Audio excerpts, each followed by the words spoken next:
Assalamualaikum warahmatullahi wabarakatuh. Alhamdulillahi rabbil alamin wa bihi nasta'in ala umuri dunya waddin. Wassalatu wassalam ala sayyidina Muhammadin wa ala alihi wa sahbihi ajma'in. Amma ba'du rabbis shrah li sadri wa yassir li amri wahlul 'uqdatam min lisani yafqahu qawli. Hadratil kiram, para alim ulama, sesepuh tokoh masyarakat, ketua masjid dan jamaah Masjid Al-Muhajirin rahimakumullah, yang kita berharap Allah Subhanahu wa taala selalu saja menaungi kita dengan rahmat dan magfirahnya.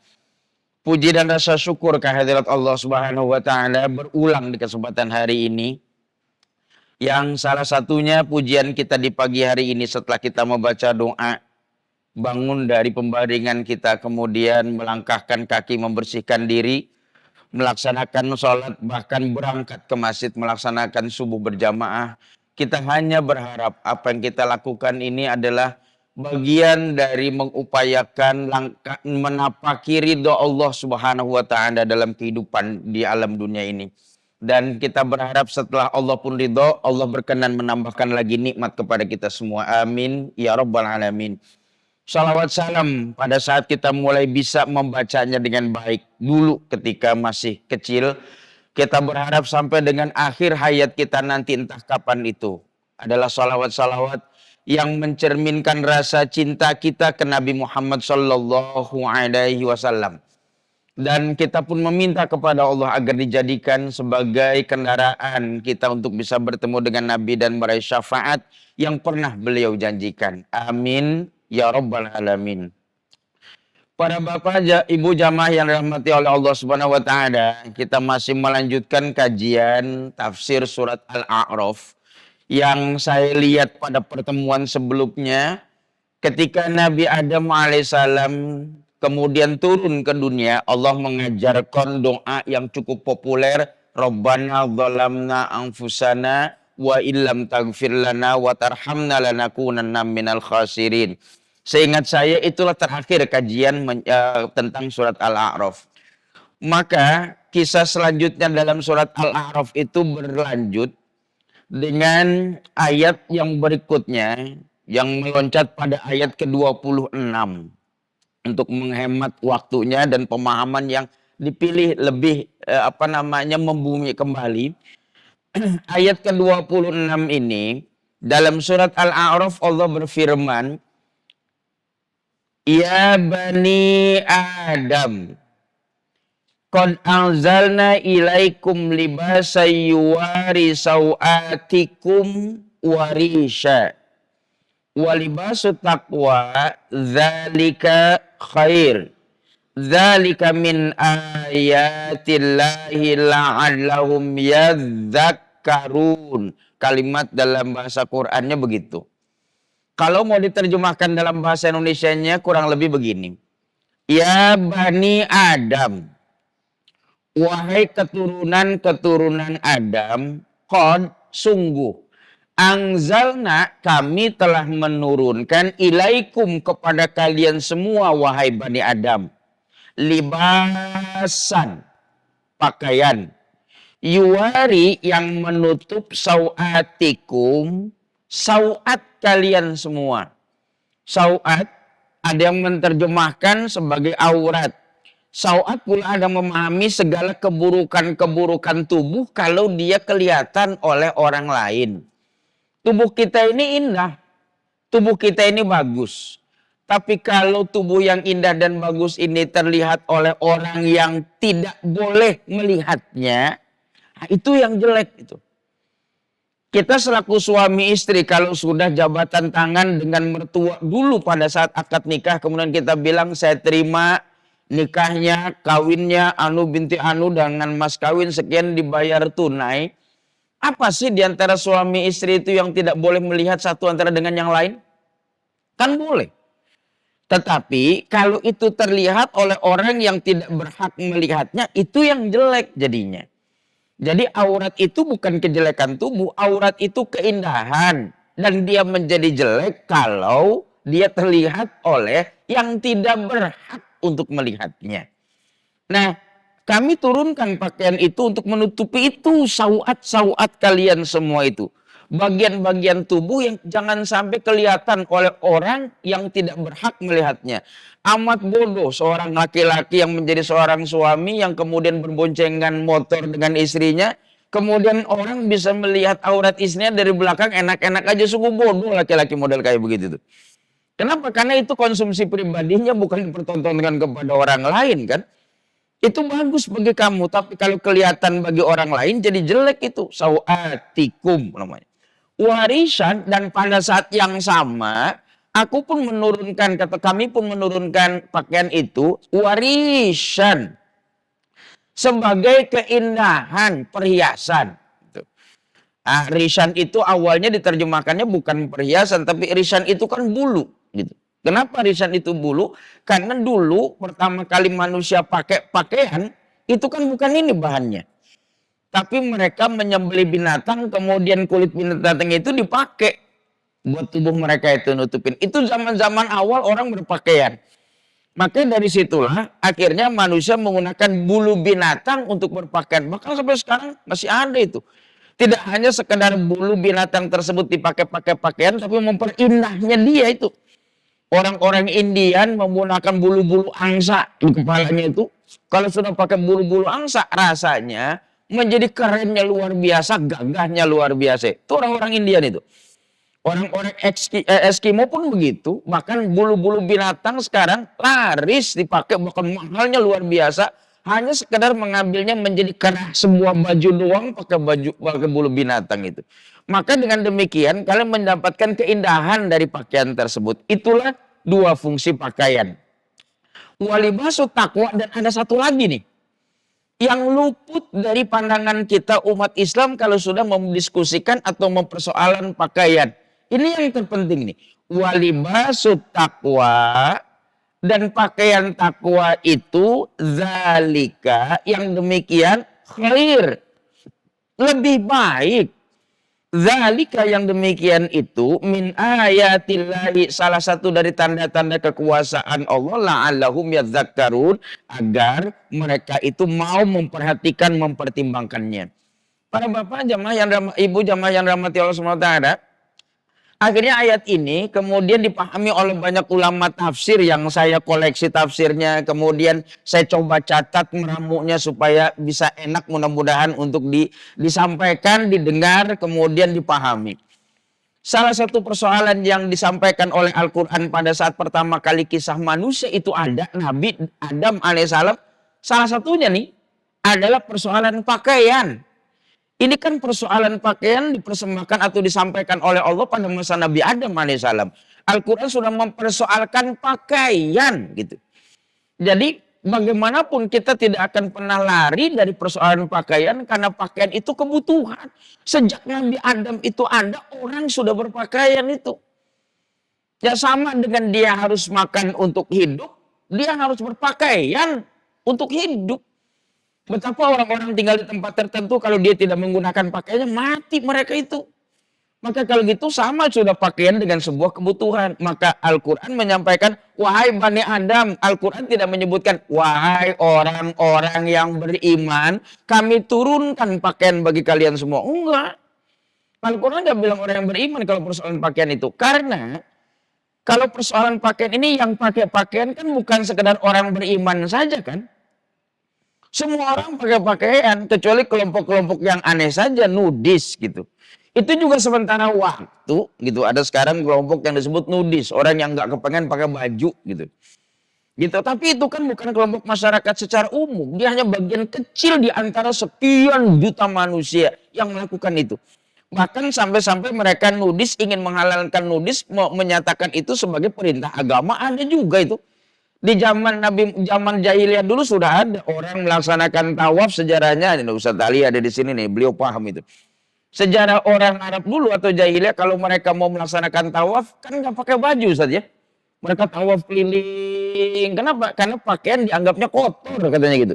Maka mereka masuk area Ka'bah, kemudian mereka melepaskan baju, mau laki-laki kek, mau perempuan kek. Begitu mereka keliling tuh, itu nggak satu pun yang pakai baju itu dalam sejarah itu. Ya, mereka telanjang tuh, gitu. Ada orang begitu saya ceritain begitu, wah kenapa kita nggak hidup pada masa itu ya Pak? Kalau kita hidup masa itu, kita jadi damnya bukan jadi orangnya itu. Jadi kambing yang disembelih, gak usah ngayal ke belakang lah. Saya bilang gitu ya. Nah, dia itu udah, sehingga akhirnya Nabi Muhammad belum melaksanakan ibadah haji meskipun ada perintahnya, disebabkan di sana itu masih demikian. Sehingga akhirnya di tahun sebelum Nabi Muhammad melaksanakan ibadah haji, tahun ke-9 katanya atau tahun ke-8, maka Nabi Muhammad memerintahkan Abu Bakar untuk menjadi duta di sana yang disebut Amirul Hajj. Berangkat sana, sudah sampaikan kepada orang-orang Arab di sana atau orang-orang di sana kalau melaksanakan ibadah haji sudah tidak dibenarkan lagi untuk tawaf dalam kondisi telanjang. Maka mereka pakai baju, baru tahun berikutnya Nabi Muhammad melaksanakan ibadah haji sudah dalam kondisi berpakaian. Nah, kelompok-kelompok India juga begitu, gitu. Mereka telanjang, tidak mau menggunakan pakaian dengan alasan agama, dalih agama. Maka dari zaman dulu kalau pengen mempersoalkan sesuatu dan dianggap legal, pokoknya bumbuin agama deh. Dapat tuh menang tuh. Dari dulu tuh. Kalau pengen sesuatu itu menang, bagus mau dianggap orang, labelin pakai label agama, tunggangin agama pakai itu. Maka kita bisa dapat para pengikut itu. Nah, kami turunkan pakaian bagi kamu itu, artinya pakaian itu sudah dipersoalkan atau sudah didiskusikan atau disampaikan dalam Al-Quran. Sejak manusia pertama kita butuh pakaian ini. Satu fungsi pakaian dalam ayat ini. Tujuan kami menurunkan pakaian bagi kalian itu adalah satu, sebagaimana saya sampaikan barusan, menutup yang nggak pantas dilihat oleh orang lain. Tutup tuh. Atau yang kedua, setelah menutup pakaian itu ada juga pakaian berikutnya, risan, menjadi perhiasan bagi orang yang menggunakannya. Tambah indah, tambah ganteng, tambah cakep, tambah wibawa. Kalau kamu pakai pakaian itu. Maka kalau gitu pakaian yang kita pakai ini nggak sekedar nutup aurat aja pertimbangannya. Pakaian itu kalau kamu pakai, kamu akan bertambah indah. Jadi setidaknya Al-Quran secara implisit mengajarkan kepada umat Islam itu, gunakan keindahan-keindahan. Maka dalam kajian yang pernah saya ikuti, kita ini bawaan lahirnya udah indah. Maka keindahan kita itu ada yang namanya khilqiyah. Bawaan lahir emang udah bagus kita ini. Bawaan lahirnya bagus. Atau dalam bahasa surat Atin, fi ahsani takwim. Kita ini bagian makhluk yang sejak lahirnya emang udah bagus itu. Tangan sedang kayak begini, kaki modelnya kayak begini, muka modelnya seperti begini.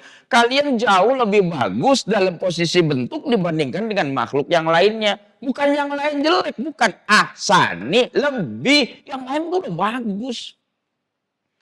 Bukan yang lain itu nggak sempurna, hanya menyebutkan kita selaku manusia sempurna. Enggak, semua makhluk sempurna. Sempurna.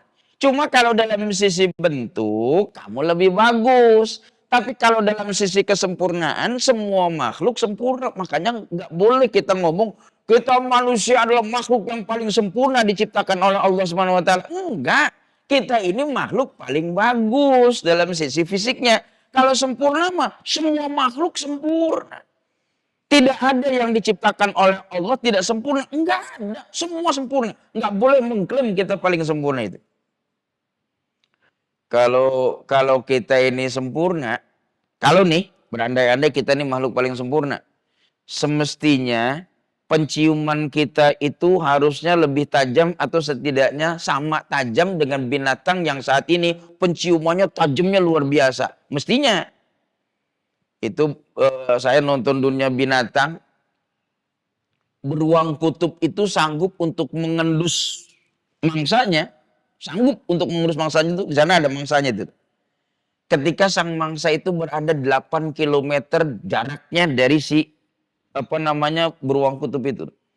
8 kilo binatangnya, dia di sini, dia sanggup mengendus itu tuh. Ada binatang di sana, ada makanan itu. 8 kilo. Sementara penciuman kita sampai seberapa sih sanggup menciumnya? Dia tuh jauh sanggup untuk menciumnya.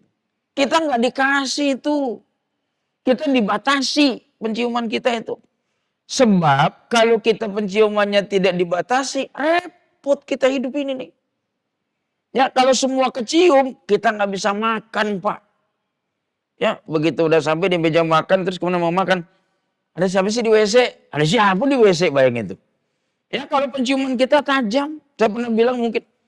Kalau telinga kita ini atau manusia sempurna, telinga kita ini harus lebih tajam atau setidaknya setajam binatang-binatang yang sanggup mendeteksi suara-suara di bawah kemampuan manusia untuk mendeteksinya. Semestinya begitu. Ayam itu binatang yang mampu mendengar suara-suara di bawah kemampuan manusia mendeteksi suara tersebut. Tuh ayam pendengarannya tuh hebat tuh. Sehingga akhirnya binatang ini selalu saja dalam kondisi waspada. Dan kita melihat ayam itu selalu saja kalau jalan nengok kanan, nengok kiri, nengok kanan, nengok kiri. Jalan ada ayam lempeng jalan. Perhatiin coba ayam tuh. Ada nggak ayam yang jalan lempeng aja? Kalau kita kan jalan lempeng aja. Ayam itu nggak nengok kanan, nengok kiri. Kenapa? Karena dia mendengar suara-suara yang kita nggak bisa dengar. Itu kewaspadaan itu. Bahkan ayam pun nggak tidur. Karena dia mampu mendengar suara meskipun dia diam sedikit saja suara, dia bangun itu. Maka kita mengenal kalau ada orang tidur bangun lagi, tidur bangun lagi, tidur bangun lagi. Kita nyebutnya tidur ayam. Nggak boleh dengar suara bangun, nggak boleh dengar suara bangun. Dan dampaknya bagi kita kalau dengar suara sedikit saja sudah bangun lagi. Pagi-pagi kita keluar ataupun bangun tidur masih serasa pusing itu tuh. Bahkan kita tidur lagi. Kenapa? Semalam gak bisa tidur. Berisik banget kedengeran kemana-mana itu tuh. Gak bisa tidur. Tapi ayam itu kalau sudah bangun subuh turun cari makan. Kan gak ada ayam yang ngeluh semalam gak bisa tidur. Ya kemudian pakai koyo gitu. Model kayak kita kan begitu. Nah kenapa? Dia desainnya luar biasa. Meskipun dan dia lari kenceng. Tapi coba perhatikan dalam ilmu pengetahuan itu.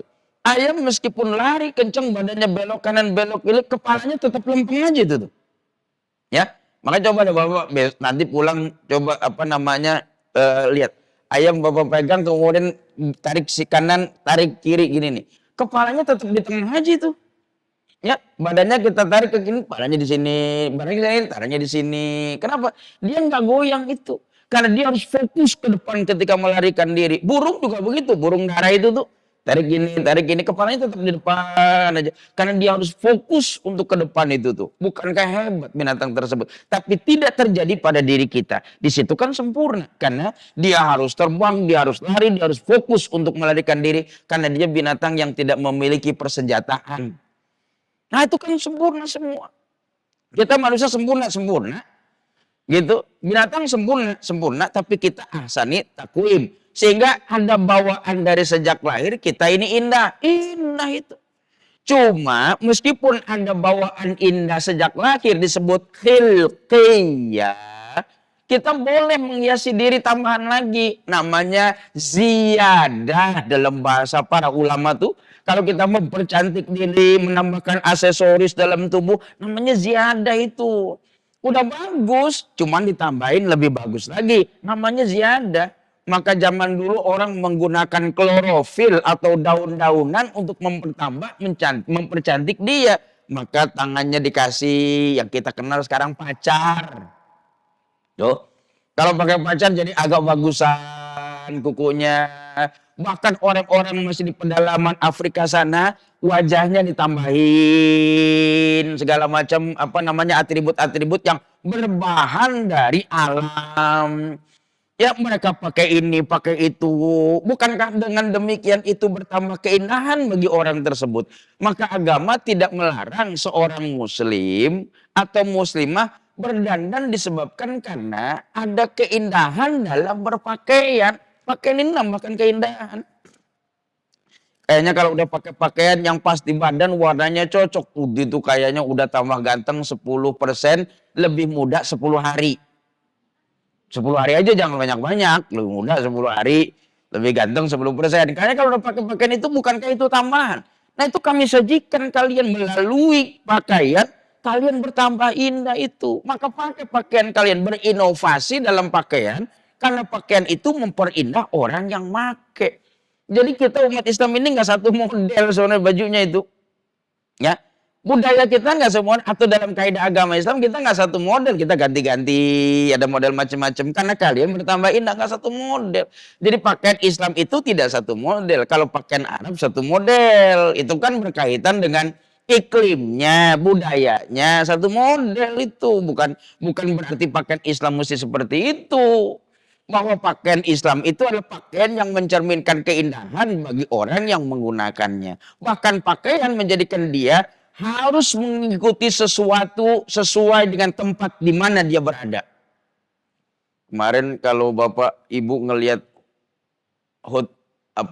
angkatan bersenjata itu tuh, kan pakaiannya baru. Warna lorengnya tuh kan diperkenalkan, ini baju dinas yang baru. Yang dulu agak hijau, kemudian hitam, agak tua. Sekarang dia agak sedikit muda. Kenapa? Alasannya karena pakaian ini harus berkamuflase ketika melakukan peperangan. Hutan kita udah enggak serimbun dulu, gitu. Ya, kalau zaman dulu pakai baju ini nggak kelihatan, gitu. Sekarang hutan kita udah pada gundul. Maka tentara pun berubah pakaiannya, berkamuflasenya. Kan berkamuflase dia. Pakaian berubah itu. Ya, bukankah demikian pakaian itu menyesuaikan. Dulu Atatürk itu tuh waktu Turki melakukan peperangan terus kemudian dianggapnya kalah. Kenapa? Karena dia merasa kita pikirannya terlalu kolot ini karena pakai torbus gitu. Maka digantilah pakaian tentara mereka dengan tentara yang lebih ringan lagi. Terlepas dari kontroversinya, tapi bukankah para tentara melakukan berbagai macam inovasi dan pakaiannya pun berubah. Dulu tentara zaman dulu, zaman kerajaan, bukankah dia menggunakan pakaian baju besi yang beratnya luar biasa. Sekarang nggak ada tentara pakai baju besi itu. Bukankah itu pakaian-pakaian? Sehingga akhirnya bertambahlah gagahnya, bertambahlah ketakjuban orang. Bukankah itu adalah kaidah Al-Quran yang menyatakan warisan. Pakaian itu menambahkan keindahan kalian dalam segala suasana. Ini yang indah begini, ini yang indah begini. Jadi saya ingin menyimpulkan pandangan ulama yang menyatakan Islam tidak bertentangan dengan keindahan atau tidak melarang seseorang mempercantik diri. Tuh. Setidaknya ini dua nih dalam ayat ini. Dalam ayat-ayat yang lain ada.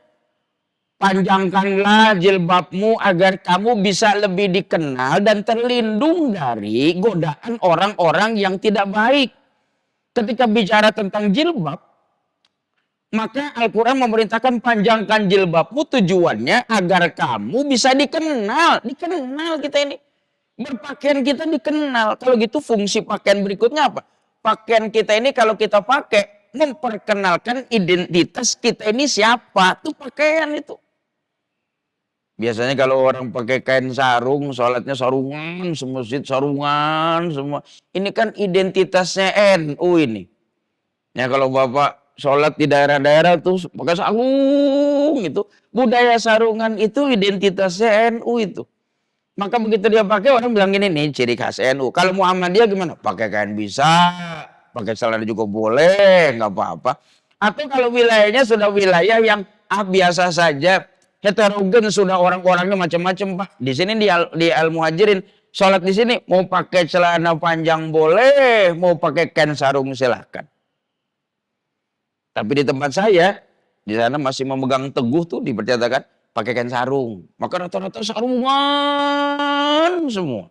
Pakai celana panjang bisa, tapi begitu masuk subuhan di sana aneh kita ini nih, karena cerminannya NU di sana itu tuh. Nah bukankah itu budaya? Walaupun salah tidak, enggak salah, cuman identitas. Nama juga identitas. Masjid-masjid yang model kayak begini nih nama Al-Muhajirin. Ini kan identitas sebenarnya sih. Muhajirin ini lebih banyak masjid-masjid yang ada di pinggir-pinggir Jakarta biasanya sih. Ya zaman dulunya tuh kalau cari masjid Muhajirin Depok, Tangerang, sekarang ini. Ini Kelapa Gading zaman dulunya kan agak minggir. Muhajirin, disebut Muhajirin. Kenapa? Kami pindahan dari tengah-tengah kota bikin di sini, kami pindah. Disebut ke masjid Muhajirin. Maka masjid-masjid Muhajirin banyak kan di pinggir semua itu dari tengah. Ya, menunjukkan identitas. Kami ini di sini orang baru. Kami hijrah dari tengah kota ke pinggiran. Maka kami menamakan masjid kami ini Muhajirin. Nah, itu kan nama identitas itu. Sudah ada identitas lewat nama, identitas lewat pakaian. Panjangkanlah pakaianmu supaya kamu bisa dikenal. Ada pakaian ciri khas tertentu itu. Dan kalau kamu panjangkan khususnya bagi perempuan, kamu tidak diganggu oleh orang lain. Bukankah itu pakaian itu? Tapi sayangnya kalau memperhatikan diskusi tentang persoalan pakaian, selalu saja fikihnya saja, tapi tidak melihat kaidah Qur'annya apa. Fikihnya dampaknya apa? Yang begini aurat itu nggak boleh, ini tidak sah, kemudian itu haram, kan gitu dah. Sehingga terjadilah perbedaan-perbedaan pendapat. Kalau ada orang yang kemudian rambutnya masih terbuka, terbuka auratnya dia. Kalau ada orang yang kemudian pakai jilbab sudah bagus tapi belum menutup wajahnya, masih dia dikatakan tidak sempurna. Bukankah itu kalau kaidah fikih itu? Kalau kaidah fikih kita nggak akan pernah kena puas itu. Ya, kalau kajian kita hanya merujuk pada kajian fikih, nggak akan kenal puas itu. Kenapa nggak akan kenal puas? Karena setiap ulama memberikan pandangan-pandangan sesuai dengan pengetahuannya. Mana ada batasannya? Nggak kelar itu. Tahlilan dan tidak tahlilan kalau dikaji dengan hukum fikih nggak kelar-kelar sampai kita mati, generasi kita berikutnya nggak kelar-kelar itu. Ya, pakaian kalau kita tinjau dari hukum fikihnya segini ada yang bilang boleh, bahkan Imam Syafi'i kalau lihat dari kitab-kitab yang kecil aja tipis-tipis kayak Safinah, Takrib, santri-santri baru lah kalau ngajar tentang aurat itu. Wa auratun nisa, auratnya perempuan ketika dia berada di laki-laki lain yang bukan mahramnya, jami'u badaniha, seluruh badannya. Kalau dia hendak melaksanakan sholat, baru auratnya itu adalah seluruh badan kecuali muka dengan telapak tangan. Itu kan mazhabnya Syafi'i begitu. Sehingga kita seringkali menganut paham mazhab Syafi'i, tapi nggak Syafi'i bener sebenarnya sih. Kalau mazhab Syafi'i itu kalau kamu keluar rumah perempuan, nggak boleh kelihatan mukanya, nggak boleh kelihatan tangannya, jami'u badaniha. Kalau mau kelihatan mukanya ketika sholat, baru muka sama tangan kebuka. Tapi kita kan enggak. Sehingga akhirnya bukankah kita bermazhab pun rancu gitu. Walaupun saya tidak ingin mendiskusikan dalam persoalan tersebut, karena nggak kelar-kelar nantinya. Ya, makanya orang nggak usah berargumentasi tentang fikih kelewatan karena masih banyak pendapat-pendapat yang lain. Yang kita cari adalah makna inti dari segala macam ibadah itu. Orang sholat kalau dalam ukuran fikih ini Bapak melaksanakan sholat, Bapak bisa disebut sholat itu kalau sudah kelihatan takbir kemudian selesai salam, sudah. Sebab sholat dalam kaidah hukum fikih diawali dengan takbir, diakhiri dengan salam. Kalau orang itu sudah takbir dan assalamualaikum warahmatullah, assalamualaikum warahmatullah, secara hukum fikih dia sudah selesai sholat itu. Tapi dalam hukum Quran apakah dia sudah selesai dalam sholatnya? Belum tentu. Karena sholat dalam definisi Al-Quran tanha inna sholata tanha anil fahsya'i wal munkar. Sholat itu seharusnya mencegah pelakunya dari perbuatan keji dan munkar. Sehingga kalau ditanya orang itu sudah sholat, kalau hukum fikihnya sudah selesai sholatnya. Tapi dalam Quran gimana? Belum tentu. Kenapa? Kita lihat keluarnya nanti. Kalau begitu selesai sholat sombongnya masih ada, arogannya nggak berhenti-berhenti, ngomongnya nggak pakai rem gitu, dia belum sholat itu. Kenapa? Sholat yang dikerjakannya tidak mencegah dia dari perbuatan keji dan munkar. Kan ada dua definisi ini. Ya, bahkan yang lain memberikan definisi-definisi yang berbeda itu. Sehingga kalau gitu kajian kita ini ada syariatnya, ada hakikatnya. Syariatnya ini nih, syariatnya ini. Tuh pakaian gini, hakikatnya ada lagi. Ini pakaian begini, menurut imam ini begini, menurut imam ini begini. Mereka memberikan pandangan. Bahkan jangankan para ulama, imam-imam ini nih. Sahabat Nabi ketika mendiskusikan persoalan batasan aurat saja beda-beda. Setahu saya dalam tafsir yang saya koleksi, Imam Ibnu Abbas dengan Ibnu Mas'ud ketika ditanya tangan seorang perempuan yang boleh kelihatan, yang mana? Maka ada yang jawab, yang satu bilang segini nih boleh kelihatan. Yang satu lagi bilang, enggak, segini juga masih boleh. Selevel di sahabat loh. Masih begitu perbedaan, apalagi kita yang udah 1400 tahun. Mereka yang kenal ketemu Nabi Muhammad menyampaikan sesuatu saja sudah berbeda-beda itu. Kalau gitu yang namanya perbedaan itu adalah sesuatu yang tidak bisa dihindari. Nggak mungkin. Jadi keyakinan kita ini yang saya anut, ya ini. Anda menganut paham yang lain ya monggo, tapi tidak harus kemudian kita berkonfrontasi karena perbedaan. Ini kan kita demennya pengennya tabrakan terus gitu loh. Dan kita merasa hebat kalau kita beda sama orang lain gitu. Ini penyakit-penyakit kita model kayak gini nih. Nah ini yang kemudian dikatakan walibasut taqwa dzalika khair. Ini nih. Bapak Ibu yang saya hormati nih, atau para pemirsa nanti di YouTube kalau memang mendengar ini, ada yang ditekankan oleh Quran ini walibasut taqwa dzalika khair. Barusan dijelaskan pakaian ini menutup aurat, pakaian memperindah, pakaian menjadi identitas, pakaian menghalangi kamu dari keburukan yang lain tuh. Tapi yang ini nih penekanannya walibasut taqwa dzalika khair. Ada satu pakaian yang jauh lebih baik dibandingkan yang barusan saya omongin ini. Apa pakaian yang lebih bagus? Libasut takwa, baju takwa itu lebih baik itu. Rupanya Al-Quran memperkenalkan satu baju yang kita jarang didiskusikan itu. Apa baju yang disampaikan oleh Al-Quran? Libasut takwa, dzalika khair, penekanan. Baju takwa itu lebih baik daripada baju yang barusan kita diskusikan gak kelar-kelar itu. Apa libasut takwa ini nih? Bapak jamaah yang dirahmati oleh Allah Subhanahu wa taala, kalau saya sampaikan bukan berarti libasut taqwa ini adalah pandangan saya, enggak. Di rumah ada beberapa koleksi tafsir yang bisa saya sebutkan tafsir secara hukum tuh. Saya mengoleksi Jamil Ahkam li Imamil Qurtubi, ada namanya tafsir Imam Qurtubi. Kemudian saya juga mengoleksi tafsirnya Imam Ibnu Katsir yang karakternya ayat hadis, ayat hadis, ayat hadis. Kalau Bapak baca karyanya Imam Ibnu Katsir atau kalau mungkin ada di sini koleksi Imam Ibnu Katsir nih, pegel bacanya itu tuh. Kenapa saya bilang pegel bacanya nih? Karena satu hadis itu dia meriwayatkan ini dari sini, dari sini, dari sini, dari sini, dari sini, dari sini, dari sini sampai ke Rasul itu. Lebih mengedepankan bahwa hadis ini otentik, saya dapatnya dari si A dapat dari si B dapat dari si C dapat si D dari si E sampai ke Nabi. Jadi dia tanggung jawab.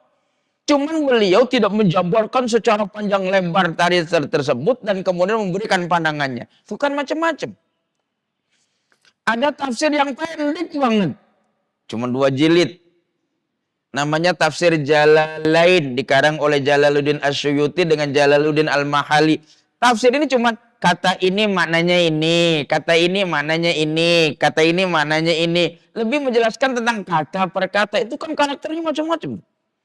Belum lagi tafsir yang berbahasa Indonesia lah. Katakan Buya Hamka ada, saya koleksi, atau Departemen Agama yang kemudian disusun oleh beberapa ahli.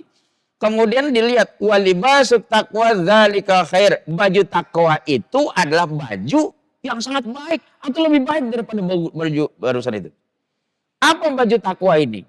Saya lihat libasut takwa, ulama ini libasut takwa itu apa? Maka dia jawab atau dia tafsirkan libasut takwa itu adalah orang yang selalu bersih meskipun dia dalam keadaan miskin. Gitu. Pakaian takwa itu adalah pakaian orang yang selalu bersih meskipun dia miskin. Nah, satu saya catat, baju takwa itu bersih meskipun orang itu miskin. Cari lagi.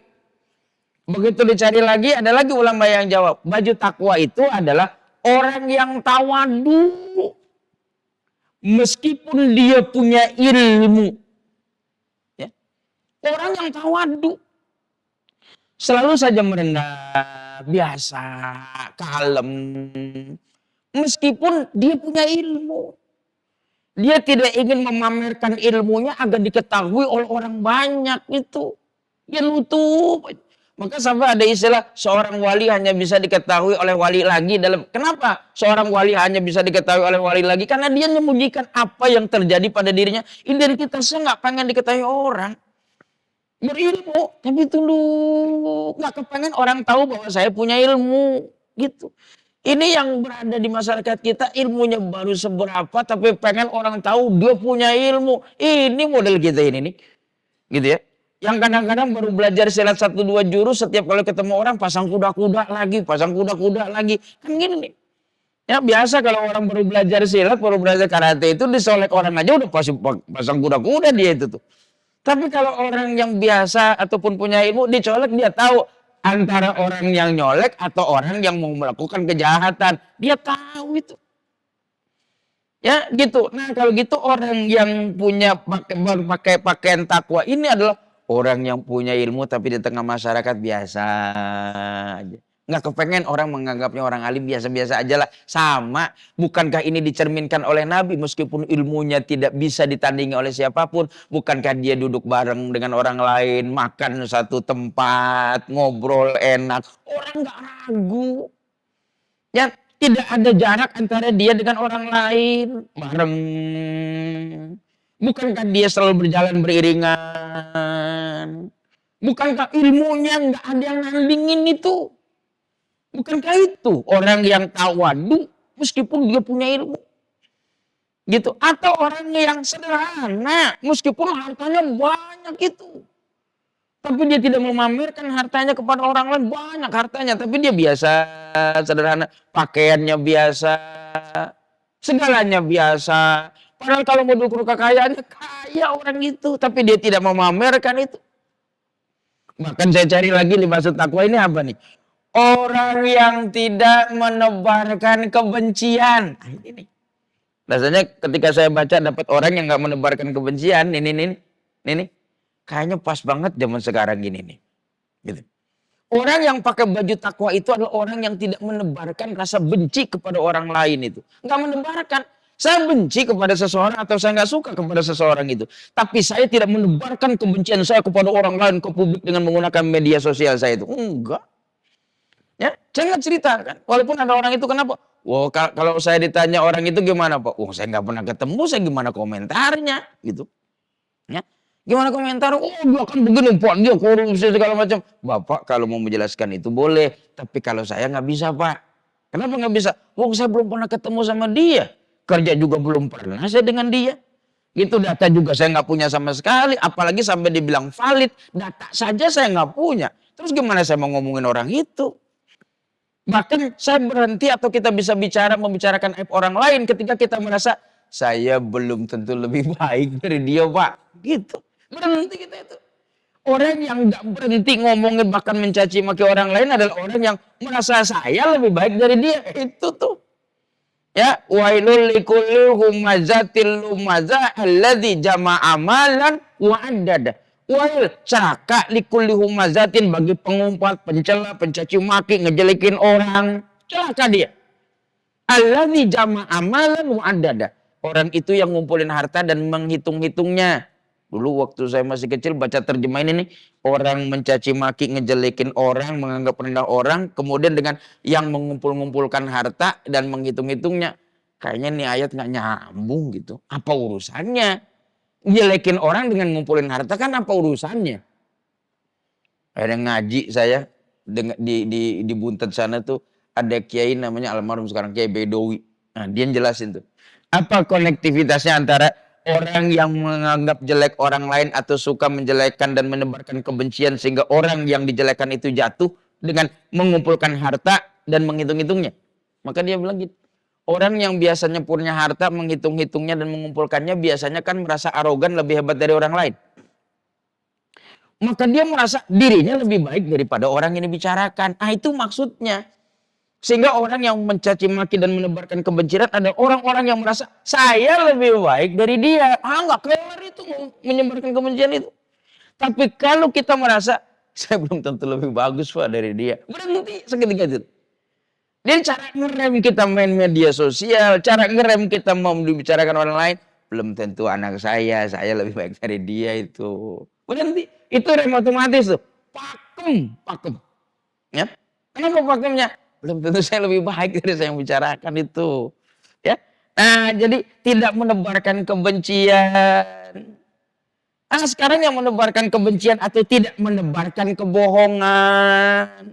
Sekarang yang menebarkan kebencian dan kebohongan itu pakai jilbab loh. Ya bagus bajunya itu. Ya, senada bajunya itu tuh. Ya, gitu dia di hadapan publik media sosial bajunya bagus, senada segala macam. Bahkan sampai orang mati masih aja didiskusikan. Orang mati aja masih dicari-cari kesalahannya itu. Siapa begitu tuh? Bahkan kita dengan orang mati nih, orang mati udah kelar udah. Kalau ada orang mati, kamu nggak usah ngomongin orang mati, ya. Gitu jangan usah bicarain orang mati. Kenapa? Jangan ngomongin atau berdiskusi orang mati. Orang yang meninggal dunia itu adalah orang yang tidak mampu melawan kalian atau mengklarifikasi kondisinya. Gitu. Ya, kita curang. Beraninya sama yang mati. Yang mati itu nggak bisa mengklarifikasikan diri. Makanya ada budaya nih ya, budaya. Saya lepas dari pro kontra nih. Ada yang bilang suka, ada yang enggak suka, enggak dilakukan oleh Nabi. Ini budaya aja nih. Kalau di Indonesia atau di Jakarta atau di beberapa wilayah, kalau selesai menyolatkan, entah di sini. Kalau sudah ada jenazah, dah disolatkan, terus imamnya suka balik badan. Begitu imamnya balik badan, terus dia bilang, para hadirin, para jamaah, kita saksikan jenazah yang meninggal dunia ini ahli khair. Wih, gitu kan? Nggak ada. Jadi itu makanya saya bilang budaya. Ahli khair, khair. Sampai 3 kali kita saksikan bahwa yang meninggal dunia ini khair, khair. Kalau di sini kita saksikan orang yang meninggal dunia baik, baik. Gitu. Ini kan tradisi. Tradisi ini bukan tanpa dasar kata sementara ulama itu. Ada orang yang nyamperin ke Nabi Muhammad, dia bilang, ya Rasul, orang yang meninggal itu baik banget loh, gini satu. Terus satu lagi datang mengabarkan yang sama, orang ini ya, yang meninggal dunia itu orangnya baik ya Rasul, gini. Sampai ada 3 orang, maka akhirnya dia bilang, kalau ada 3 orang yang bilang baik, berarti emang jenazah itu baik itu. Nah, gitu. Itu hadis kemudian dipakai jadi tradisi, akhirnya kita saksikannya baik. Ini bukan 3 orang yang sholat semasjid, baik sudah. Kalaupun ternyata tidak baik, Pak, gimana? Kita berbohong untuk menutupi aibnya dia, udah. Atau bilang begitu. Karena berbohong untuk menutupi aib, nggak apa-apa itu. Jangan kita jujur, kan nggak boleh jujur di beberapa tempat, kan nggak boleh jujur. Nggak boleh jujur pada saat kita jenguk orang sakit. Jangan jujur itu. Ya, kalau satu masa kita jenguk orang sakit, jangan pernah jujur bicara tentang penyakit itu. Nanti dia tambah drop itu kalau kita bilang jujur itu. Begitu datang dirawat, kemudian kita tanya sakit apa Pak? Aduh, sakit saya menurut dokter gini. Kita tahu penyakit ini susah sembuh ini nih. Terus kemudian kita bilang, aduh Pak, penyakit model kayak gini. Tetangga saya kemarin 3 hari mati, penyakitnya modelnya kayak begini nih. Dia 2 hari mati itu. Lebih cepat dibanding orang yang kita ceritain itu. Ya, kedua, tentang jenazah, jangan kamu ceritakan lagi, udah dia nggak ngelawan itu. Maka kalau kamu lihat sudah baik sudah. Mau mukanya biru kek, matanya melotot kek, mulutnya nganga kek, gimana? Baik sudah, baik dia. Jangan kita ceritakan, wah gimana jenazahnya? Aduh Pak, mukanya pada biru, mulutnya nganga, nggak bisa ditutup, matanya melotot. Aduh pasti dia disiksa itu. Kan gitu, sering tuh. Kita mulutnya, artinya kata para ulama yang pantas untuk dipenjara seumur hidup apa? Mulut. Sebab kalau ngomong udah kelepas, kamu mau tangkap lagi susah itu tuh. Residivis terlepas dari penjara, kamu cari, ketangkep. Tapi omonganmu yang sudah keluar dari mulut, kamu nangkep, repot itu. Jadi yang pantas untuk dipenjara itu apa? Mulutmu. Bahkan sampai ada istilah mulutmu harimaumu. Ya. Nah, tutupin. Kenapa? Karena dia kalaupun kita bicarakan, dia tidak sanggup untuk mengklarifikasi siapa saya, gimana saya. Enggak. Kamu omongin aja jenazah itu apaan, kayak dia diam aja itu. Nggak mungkin ketika datang satu orang, aduh ya Allah, wajahnya begini, matanya melotot, mulutnya nganga, pasti disiksa. Satu orang jalan. Ngelihat lagi satu lagi, aduh ya Allah, mukanya begini, biru, kemudian matanya melotot, tersiksa. Sampai ada 9 orang ngomong begitu, ke 10-nya si jenazah udah 10 orang ngomong kayak gini nih. Kemudian ke 10-nya dia jengkel, kan nggak mungkin pas begitu dia bilang ada orang jenazah ini. Ini yang ke 10 nih, matanya melotot, mulutnya nganga, pasti sakit nih. Si jenazah jengkel udah 10 orang, kemudian dia bilang nggak segitunya kali, kan nggak ada jenazah yang model kayak begini. Kamu ceritain apa juga dia diem aja. Kamu orang yang tidak baik ketika kamu berhadapan atau membicarakan orang-orang yang sudah meninggal dunia itu. Yang membicarakannya itu orang pakainya dandannya bagus. Bajunya bagus. Bahkan tidak hanya sekedar menutup aurat dalam perspektif pakaian. Senada pakai pakaiannya itu bagus kelihatannya, tapi dia menebarkan kebencian dan kebohongan. Bukankah kalau gitu dia pakai baju fisik nutup gini, tapi tidak menggunakan libasu takwanya. Padahal libasu takwa jauh lebih baik gitu. Jadi setidaknya apa yang hilang di kita saat ini? Akhlak. Atau setidaknya apa yang hilang di kita saat ini? Kita pakai baju syar'i tapi nggak pakai baju akhlak. Ya, kita mempersoalkan panjang pendeknya baju surga dan neraka, tapi kita tidak menghiasi pakaian kita dengan pakaian akhlak itu. Padahal libasut taqwa dzalika khair. Kalau baju fisik kita ini robek sehingga kelihatan auratnya, orang ini masih bisa ada toleran. Oh mungkin dia belum pulang kali, belum bisa ganti bajunya tuh sobek. Masih ada toleran. Tapi kalau baju akhlak kita terbuka, nggak ada orang yang toleran itu. Ada guru, kemudian akhlaknya nggak bagus. Apa ada toleransinya? Nggak ada.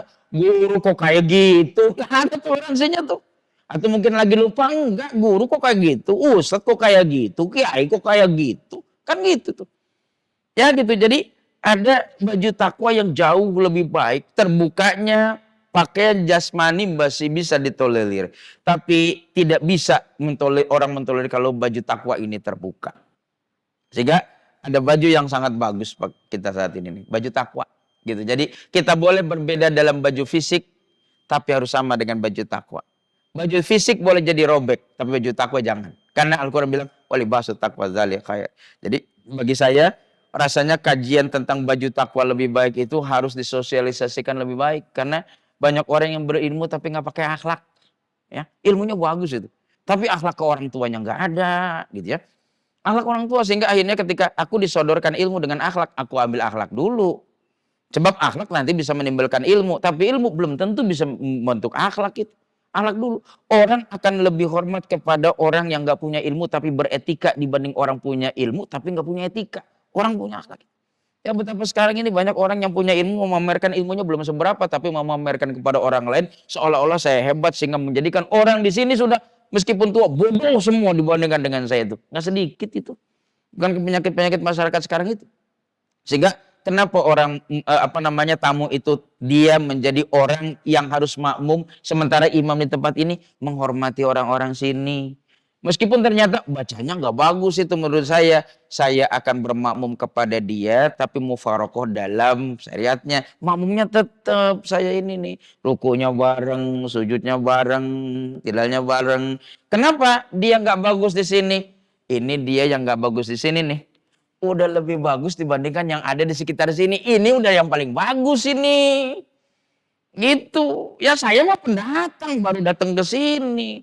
Tapi bukankah seringkali pendatang itu mengambil alih. Hanya menunjukkan bahwa saya lebih bagus daripada kalian semua. Bukankah ini penyakit masyarakat kita tidak hanya di luar. Tapi di dalam masjid juga nggak sedikit model kayak begini. Libasut taqwa. Sehingga jangan memamerkan diri. Bahkan sang ulama menutup kepala ilmunya dengan tutup dalam kofiah. Agar orang tidak mengetahui bahwa saya orang alim. Gitu. Ya, mudah-mudahan ini memberikan kesan mendalam kepada kita, tidak hanya sekedar kajian-kajian bahwa luar biasa kajian-kajian keagamaan itu. Bahkan harus ada syariatnya ada, hakikatnya juga harus ada. Sebab mempelajari syariat tidak melengkapi dengan hakikat, ngambang gitu. Mempelajari hakikat tanpa syariat gimana mau naiknya? Sebab syariat itu adalah sesuatu yang paling pokok. Mudah-mudahan kita sudah berpakaian secara fisik juga melengkapi pakaian kita dengan pakaian akhlaknya. Ya. Bapak Ibu yang saya hormati, saya tidak membuka pertanyaan hari ini karena ada saya harus sampai Pandeglang sekitar jam 9 nanti pagi karena ada acara Maulid di sana gitu. Jam 9 harus ada, acara jam 10 saya harus di tempat jam 9 kurang lebih. Ini yang dapat saya sampaikan. Mohon maaf lahir dan batin. Hadanallahu wa iyyakum ajmain. Wassalamualaikum warahmatullahi wabarakatuh.